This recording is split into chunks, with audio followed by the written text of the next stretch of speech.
produsen kertas merencanakan untuk membuat pabrik pulp dan kertas yang bersifat terpadu. Namun, sulitnya bahan baku dan kondisi sekitar pabrik menyebabkan perusahaan ini hanya memproduksi kertas tanpa memproduksi pulp.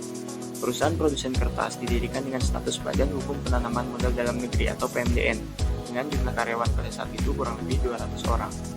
Pada tahun 1994, perusahaan produsen kertas mengalami perubahan status menjadi penanaman modal asing yang sekarang menjadi anak perusahaan Sinarmas Group yang ada di Indonesia. Perusahaan produsen kertas Pulp and Paper Mills 3 yang berlokasi di Desa Taman Mekar, Kecamatan Pangkalan. Alasannya, karena perusahaan yang memproduksi kertas itu belum mengantongi izin lingkungan dan surat keputusan kelayakan lingkungan hidup atau SKKLH dari instansi terkait.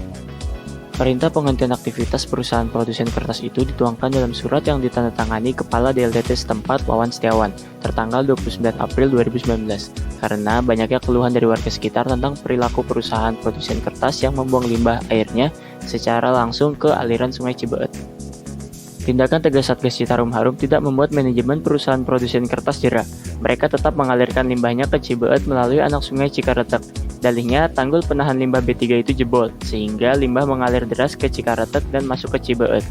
Namun, lambat laun sampah itu menumpuk. Sejumlah kalangan termasuk Dinas Lingkungan Hidup Kabupaten Karawang khawatir tumpukan sampah itu akan mencemari sungai Cibeet dan terbawa ke laut meski sampah impor mereka tidak beracun, namun harus dimusnahkan layaknya sampah B3. Dengan limbah yang dihasilkan dari produksi tersebut, sebaiknya perusahaan membuat wadah besar untuk membuang limbah tersebut agar tidak merusak ekosistem dan lingkungan di sekitarnya. Dan juga perusahaan bisa melakukan selektif terhadap limbah-limbah yang ada agar dapat didaur ulang dan dimanfaatkan kembali.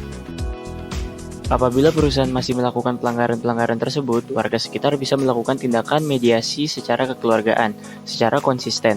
Tindakan-tindakan ini sangat berpengaruh dan sangat memberikan dampak apabila dilakukan secara terus-menerus. Tindakan yang lebih tegas bisa diambil dengan melaporkan pihak perusahaan ke instansi-instansi yang terkait dan mempunyai wewenang. Jadi langkah preventifnya adalah dengan pemerintah daerah memberikan teguran yang tegas karena perusahaan tersebut telah melakukan pelanggaran aturan pencemaran lingkungan. Maka dari itu, pemerintah daerah harus memberikan tindakan yang jelas dan jika masih membandel, dari pihak DLHK bisa membuat stop perizinan pengelolaan limbah.